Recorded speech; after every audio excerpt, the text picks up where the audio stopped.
மகாகாளி மாந்திரீகம். உங்களுக்கு தொழிலில் பிரச்சனையா, குடும்ப பிரச்சனையா, பேய் விளக்க, ஆவி விளக்க, ஏவல் விளக்க கேரள முறையில் செய்யப்படும். தொழில் வசியம், வியாபார வசியமை, ஜன வசியமை, எதிரிகள் பிரச்சனை தீர, தகாத உறவுகளை பிரிக்க போன்ற அனைத்து பிரச்சனைகளுக்கும் தீர்வு உண்டு. செங்கல்பட்டு மாவட்டம் செய்யூர் அருகாமையில் அமைந்துள்ள மகாகாளி மாந்திரீகம். தொடர்புக்கு சுவாமி 8428851015 and 9659097040.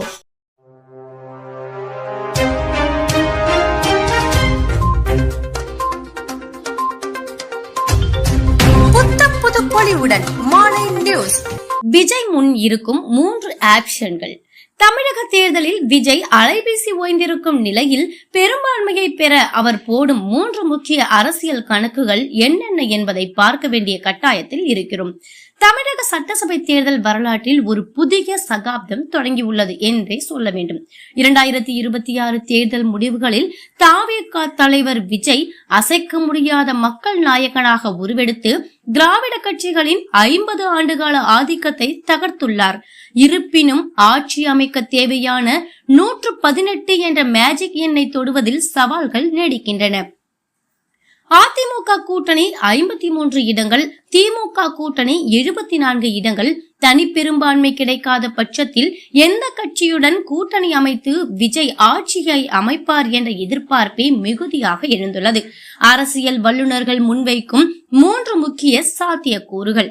ரெயின்போ கூட்டணி, அதாவது சிறிய கட்சிகளின் ஆதரவுடன் ஆட்சி அமைப்பது. காங்கிரஸ், பாமக, சிபிஐ, விசிக.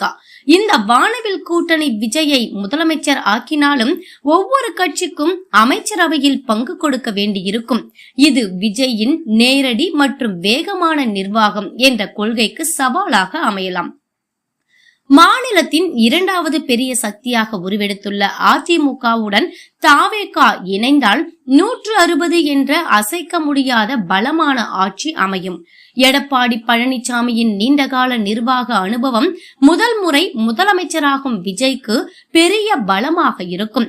மதசார்பற்ற சமூக நீதி பேசும் விஜய் அதிமுகவிடம் ஒரு முக்கிய நிபந்தனை விதிக்கக்கூடும்.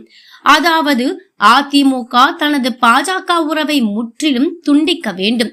நீட் மற்றும் ஹிந்தி திணிப்பு போன்ற விவகாரங்களில் தாவேக உறுதியாக இருப்பதால் இந்த நிபந்தனை மிக முக்கியமானது. அடுத்து மதசார்பற்ற முன்னணி காங்கிரஸ் மற்றும் திமுகவுடன் கூட்டணி. இது மிகவும் ஆச்சரியமான ஆனால் சாத்தியம் குறைவான ஒரு கணக்கு. திமுகவை அரசியல் எதிரி என்று விஜய் அறிவித்திருந்தாலும் காங்கிரஸ் கட்சி ஒரு பாலமாக செயல்பட்டு இவர்களை இணைக்க முயற்சிக்கலாம்.